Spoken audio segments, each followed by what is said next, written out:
Hey everybody, welcome back to another episode of A Gardener's Journey Homestead. I'm Barbara and today we're going to make grape jelly.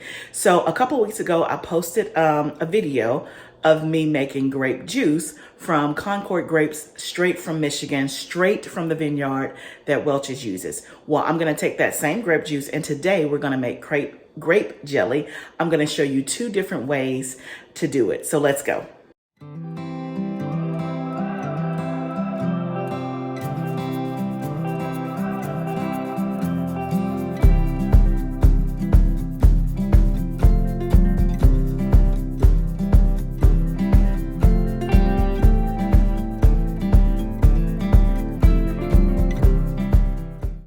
The first way we're going to make grape jelly is in this jelly maker, right? So this is for small quantities and this is perfect if you live alone, if you don't have a big family at home, but you still want homemade grape jelly, or it's also perfect if someone calls you and says, hey, we're in town for the weekend, and you invite them over to breakfast the next morning and you want to make some quick jelly. Literally, it can be done in 20 to 30 minutes and you have grape jelly to serve for breakfast. So it's perfect for that. So this is what it looks like. It's made by Ball, which of course you guys know they're all about canning. So this is the Ball jelly. So let me just show you. It comes in literally 3 parts.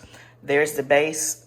And with this, you can make jam or jelly. That's the top. And it literally has a lid and that's it. So we're going to make it first. And this, y'all, this is so quick and easy.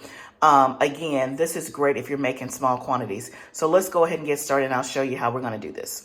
Here's our grape juice that we made last time. I'll link the video above. So for this particular recipe, it calls for 3 cups of grape juice. So I'm going to use first the one, no, I'm going to use this one first. This is the one that I didn't can. So let me just shake this up. Because remember I had some left over. So this one hasn't been canned. So we're going to just pour 3 cups in here. This is the one that has been canned. So we have our 3 cups of grape juice. And y'all, remember, if your jars are sealed because you've canned your grape juice, remember that grape juice stains. Yeah, I almost had a little explosion here as I was trying to pop that lid, but we're all good now. So we're going to put this in here, the 3 cups of grape juice. And also this this jelly maker comes with a book. And so it has recipes in it and tells you how to use it. So yeah, that's it right there. The Ball Jam and Jelly Maker. So let me wipe this off. Some of my grape juice got on my book. Okay, so 3 cups of jelly. Then we're gonna whisk some pectin in there. You can use whatever kind of pectin you want. For this one, I'm using the Ball Real Fruit Classic Pectin, and it calls for 4 tablespoons. So 1, 2, 3, and 4. Okay. So we're gonna whisk that in here, and you could have just whisked it in your cup, but because I've already poured it in here, we're gonna whisk this a little bit. The machine is gonna help us out anyway. So I'm gonna whisk that in there, and then we're gonna put the top on. This is the lid. And then it also calls for butter, and that's just to help it keep from foaming. So butter or margarine, Earth Balance, vegan butter, whatever butter you have. So I'm just going to dump that butter in there. We're going to put the lid on. And then I already have it plugged in. And then we're going to press the jelly button. So there's a jam button and there's a jelly button. Let me see if I can bring you a little bit closer. So we're going to press the jelly button because that's what we want. You see that it says 25 minutes.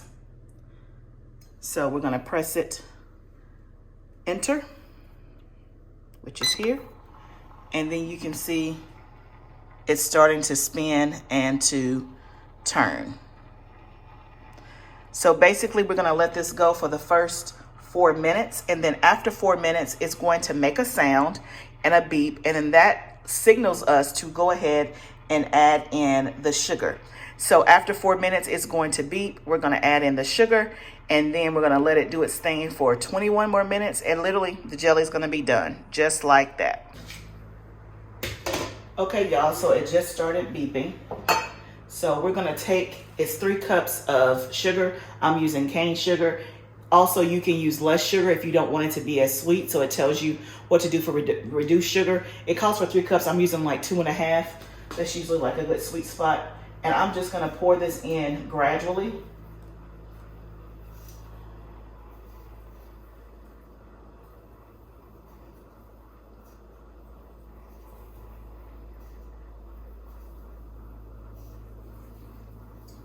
Stir is still going, and it's going to incorporate it all.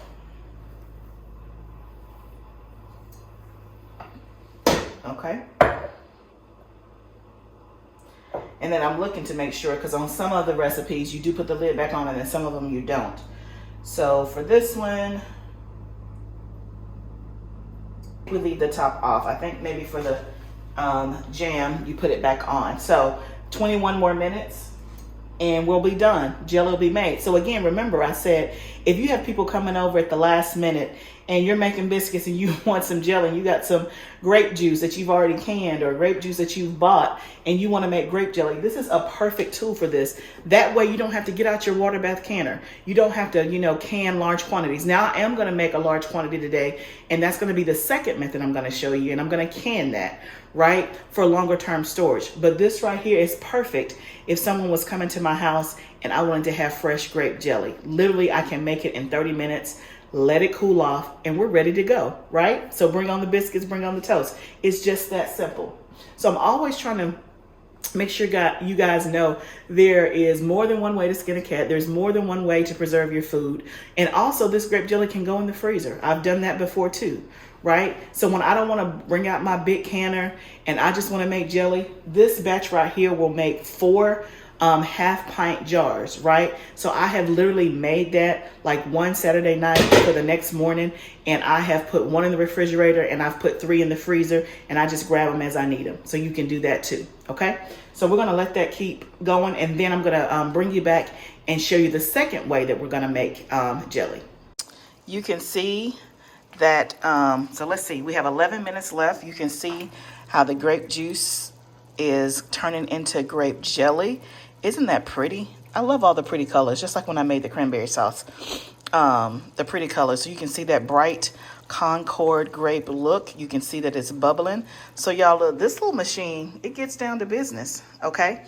So let me take you over here. This is the second way we're gonna make grape juice. So this is the grape jelly, I mean. So this is the grape juice that I canned a couple of weeks ago. And so this is just on top of the stove. You see I have the water bath canner there. I'm just using my big roaster pot because it's just easy for me to mix it all together and stir. So I have, I think 9 cups of grape juice in there. So I just took 2 of my quart jars. I still have 2 quarts left. But for today, I'm just going to make this amount.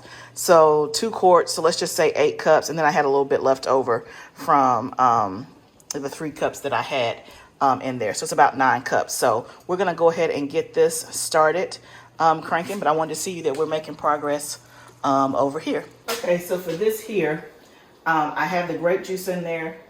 And then we're going to add lemon juice. So I have a 1/2 cup of lemon juice. Again, I'm doubling the recipe that I have because it calls for 4 cups of grape juice and I have 9. And then I made some calcium water. So for the pectin that I'm using for this is actually Pomona's pectin. I'll show you the box. And so Pomona's pectin is another, again, I'm just trying to give you different ways to do certain things. So Pomona's pectin is a great pectin to use if you want to use less sugar or less sweetener and get your stuff still to gel, right? In terms of the jelly, because you want it to have a certain consistency. Where the Pomona's pectin will gel the same or quicker with a less amount of sugar or sweetener. So that's a great alternative to use that if you're trying to watch your sugar intake. So basically with the Pomona's pectin, you're going to take some of the pectin, a half a teaspoon of the Pomona's pectin and put it into a half a cup of water in a jar and just shake it.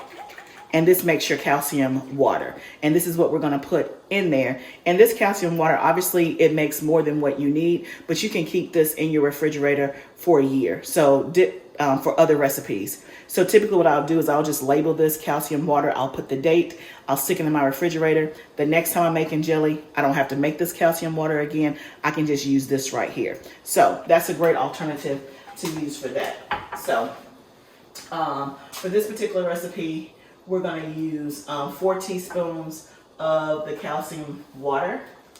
So, and again, I'm 2 times in the recipe. So for me, that'll be 8 teaspoons, which is 2 tablespoons and 2 teaspoons.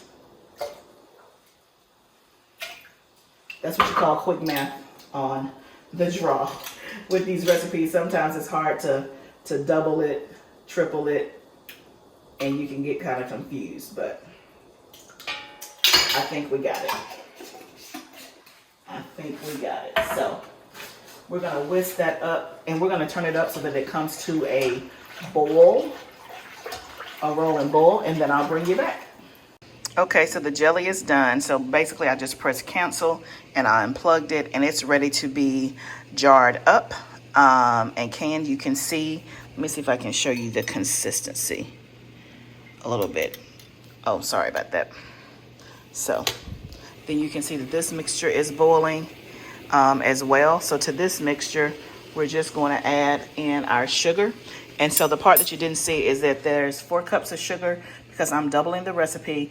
And then I added 4 teaspoons, or sorry about that, 8 teaspoons of pectin. Okay, so this is, I just turned it off. I wasn't able to show you the part, but basically all you missed is me whisking it together. So once you pour in the sugar and the pectin, you're gonna whisk it vigorously after it's already come to a boil, so that helping the pectin to dissolve, right? And so all I did was just whisk it. You also can use an immersion blender. I just didn't have time to go grab mine. If I would have known that, I probably would have tried that as well. But basically I just whisked it until really vigorously until it came back up to a boil. Then I've turned it off, and you can see it's still boiling, but it's about to settle down, and I'm going to remove it from heat. So y'all, the jelly is done. The jelly is done here, and the jelly is done there. So all I'm going to do next is I'm just going to put it in a jar, and I'm going to can it. Now for you, if you don't want to can it, you can put it in your jars, and you can keep it in the refrigerator for a month if you're just doing a small amount that you're going to use up. Or you can freeze it, or you can can it. So for me today, I'm going to can it. I already got my water bath canner going. So y'all, that's it. Simple, easy, fresh. So now all you got to do is make biscuits. Okay, y'all, we got 12 half pint size jars of grape jelly. And y'all, it tastes so good. I licked it off the spoon. It is amazing. So y'all, that's pretty much it. So we got 12 jars. I'm going to process these for 10 minutes and I am done. So do you see how easy that was? We did that literally in 30 minutes. I got 12 pints of grape jelly. So remember from the first video when I did the grape juice, I bought 15 pounds of CONCORD grapes from Michigan, $1 a pound. So I spent $15 and I got 5 quarts of juice. I only used 3 quarts today, and I got 12 half-size pints of jelly. So just a normal jelly jar, right? So I got 12 of those. I still have 2 other quarts left, which means I can get probably, let's see, how many is that? 8 cups. So that's probably, I can get probably another 6 to 8 half pint size jars of jelly, or I can drink it as grape juice. But y'all, I got 12. That is plenty. And I'm going to see how that lasts us, for the year. So, yeah, that was perfect. So again, because I've made peach jelly, so we have that. I have apple butter. So anything for a biscuit, I got you. Okay, so again, thanks so much for joining on another episode of A Gardener's Journey Homestead. Remember that gardening is a journey. This is all part of it. Let's grow together.